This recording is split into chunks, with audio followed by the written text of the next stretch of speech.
పెట్టిన విశ్వజిత్ శ్రీ నరేంద్ర మోడీ గారికి నా నమస్కారం. మాజీ ముఖ్యమంత్రి వర్యులు కిరణ్ కుమార్ రెడ్డి గారికి, జనసేన ప్రధాన కార్యదర్శి నాగబాబు గారికి, వేదిక మీద పెద్దలకి, వేదిక ముందలున్న ప్రజలకి, భారతీయ జనతా పార్టీ జనసేన కార్యకర్తలకు, నాకు ప్రాణ సమానమైన తెలుగుదేశం పార్టీ కార్యకర్తలకి నా హృదయపూర్వక నమస్కారాలు. రత్నాల సీమ రాయలసీమ, పౌరుషాల గడ్డ రాయలసీమ. రాయలసీమకి నీరిస్తే బంగారమే పండిస్తారు. ఆనాడు విశ్వవిఖ్యాత నట సార్వభౌమ స్వర్గీయ శ్రీ నందమూరి తారక రామారావు గారు తెలుగు గంగా ప్రాజెక్ట్ తీసుకొచ్చి కరువు అయిన రాయలసీమలో బంగారం పండించారు.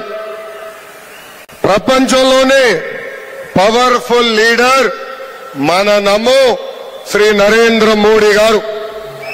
కేంద్రంలో సుస్థిర ప్రభుత్వం ఉండాలి, దేశం అభివృద్ధి చెందాలంటే ఒక పవర్ ఉన్న నాయకుడు ఉండాలి.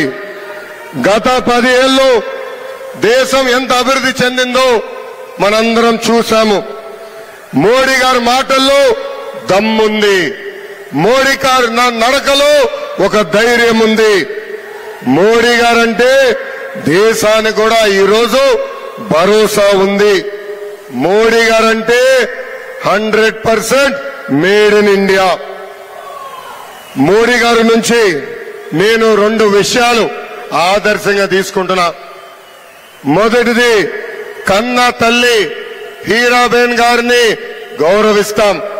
రెండోది, భారతదేశం అంటే భక్తి. Shri Narendra Modiji is one of the finest leaders that India has ever produced. He knows how to create wealth at the bottom of the pyramid and pull people out of poverty.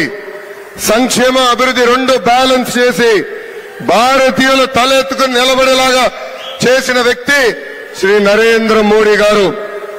వచ్చే 10 ఏళ్ళు మోడీ గారి నాయకత్వంలో భారతదేశం ఒక సూపర్ పవర్ గా emerge అవుతాం ఖాయం. ఒకప్పుడు మనందరం విదేశాలకు వెళ్తే మీరెక్కడి నుంచి అడిగినప్పుడు భారతీయులని చెప్పుకునే పరిస్థితి. అలాంటిది ఇప్పుడు మన విదేశాలకు వెళ్తే నరేంద్ర మోడీ గారి పేరు చెప్తే చాలు, ఎక్కడ లేని గౌరవం ఈ రోజు మనకి దక్కుతుంది. వికసిత్ భారత్ నరేంద్ర మోడీ గారి కళ.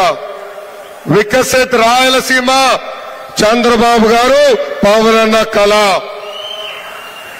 2014లో రాష్ట్ర విభజన జరిగింది. కట్టుబట్టలతో మన బయటికి గెంటేశారు. ఆనాడు చంద్రబాబు నాయుడు గారికి ఉన్న అనుభవంతో రాష్ట్రాన్ని అభివృద్ధి సంక్షేమం 2 చేస్తాం జరిగింది. 2014 నుంచి 2019 మధ్యన రాయలసీమని కూడా అభివృద్ధి బాటలో ఆనాడు మనం పెట్టాం.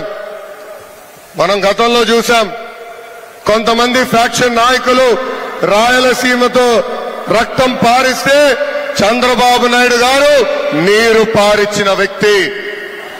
5 సంవత్సరాలు ముఖ్యమంత్రిగా ఉన్నప్పుడు 12,000 కోట్ల రూపాయలు ఖర్చు పెట్టి రాయలసీమకి సాగునీటి ప్రాజెక్టులు మనం పూర్తి చేశాం. ప్రతి ఇంటికి కుళాయి ద్వారా సురక్షితమైన తాగునీరు అందించడానికి ఆనాడు ప్రాజెక్టు కూడా ప్రారంభించాం. ఉమ్మడి చిత్తూరు జిల్లాకి ఒక Foxconn, Celkon, carbon, Dixon, Zoho, TCL లాంటి అనేక పరిశ్రమలు తీసుకొచ్చాం. కరూరు జిల్లా లాంటి అనంతపూర్కి